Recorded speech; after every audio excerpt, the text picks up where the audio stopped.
Movie की शुरुआत में हम एक स्पेसशिप को देख रहे होते हैं जो तेजी से पृथ्वी की ओर बढ़ रही होती है और अचानक वो एक नदी के पास आकर क्रैश हो जाती है।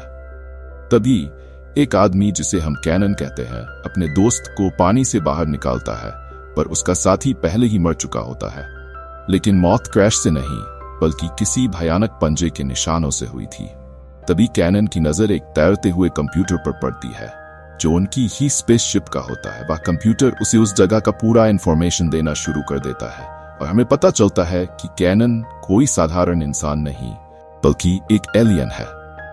कंप्यूटर उसके दिमाग में पृथ्वी की भाषा और जानकारी ट्रांसफर कर देता है। कैनन अपना गन लेकर जंगल की ओर निकलता है और तबाही का मंजर देखकर चौंक जाता है। वहां एक गांव पूरी तरह तबाह हो चुका था।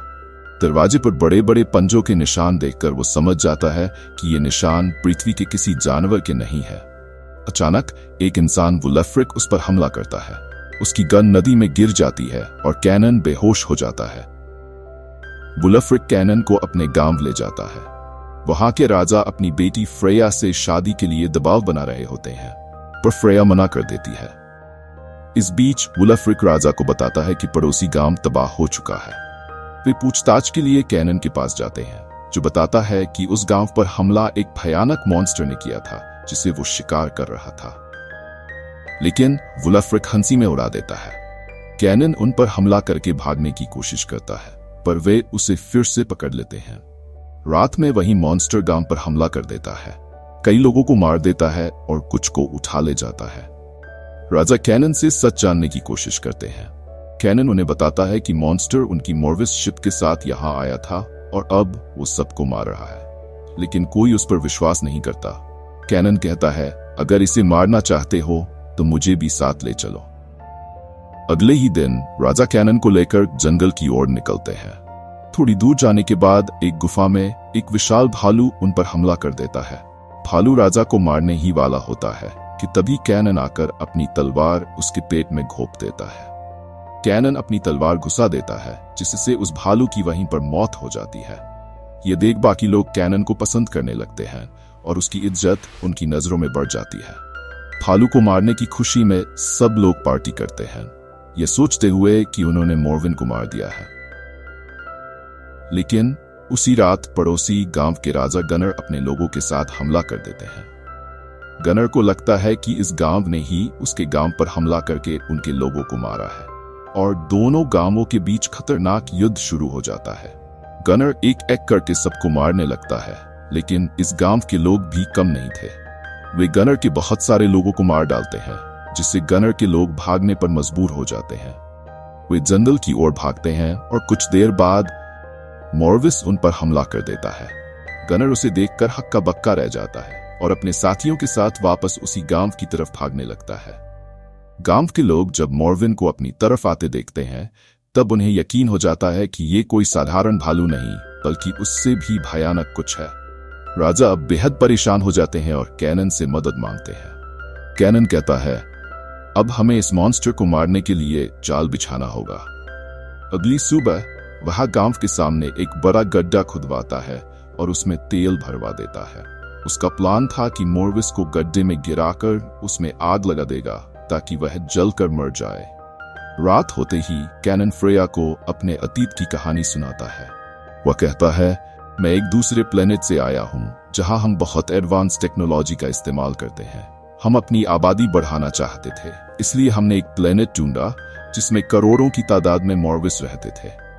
हमने उस प्लेनेट पर हमला किया और न्यूक्लियर बॉम्ब गिराकर वहां के सभी मॉर्विस को मार डाला। फिर हमने वहां अपनी आबादी बसाई, लेकिन एक मॉर्विस बच निकला। उसने मेरी फैमिली को भी मार दिया।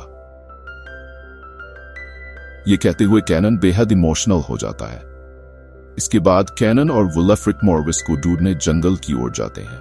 कैनन मशाल फेंकता है और उसकी रोशनी में उन्हें वह मॉन्स्टर नजर आ जाता है। तभी और भी मॉर्विस सामने आ जाते हैं, जिन्हें देखकर गांव की औरतें डर के मारे भागने लगती हैं। राजा अपनी बेटी फ्रेया को बचाने के लिए अंदर जाने लगता है और इस दौरान मोर्विल्यूक्स गांव तबाह हो जाता है। अगले दिन सभी लोग गांव छोड़कर चले जाते हैं, पर कैनन, वुल्फ्रिक, फ्रेया और उनके कुछ साथी वहीं रुक जाते हैं। वे मोरवल्यूक्स की स्पेसशिप के क्रैश की जगह पर जाते हैं। कैनन पानी में जाकर अपनी शिप से लोहे का टुकड़ा लाता है, जिससे वे लोग मजबूत हथियार बनाते हैं। इसके बाद वे कुएं के अंदर से होते हुए एक गुफा में पहुंचते हैं। वहां मोरविन का बच्चा उन पर हमला कर देता है, जिससे उनके कुछ साथी मारे जाते हैं।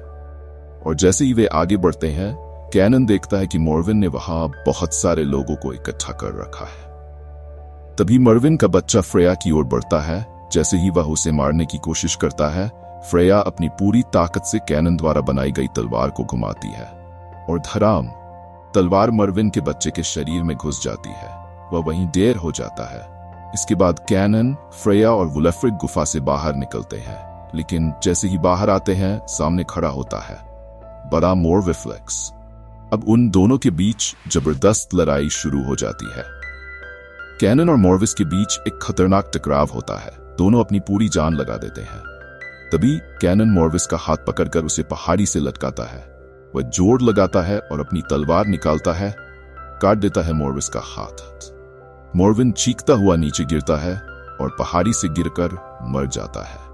उसके बाद कैनन और फ्रेया किसी तरह पहाड़ी के ऊपर चढ़ते हैं और तभी उन्हें गांव के लोग नावों से जाते हुए दिखाई देते हैं। दोनों जोर से चिल्लाते हैं, रुको, वापस आओ।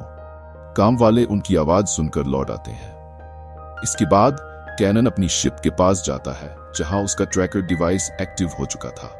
कैनन को पता चलता है कि उसके प्लेनेट के लोग उसे लेने के लिए आने वाले हैं, लेकिन तभी उसके मन में ख्याल आता है, कहीं ये लोग भी मोरविस के प्लेनेट की तरह इस प्लेनेट पर कब्जा ना कर ले। और वह बिना समय गंवाए अपनी तलवार उठाता है और जोर से उस ट्रैकर डिवाइस को खींच कर देता है।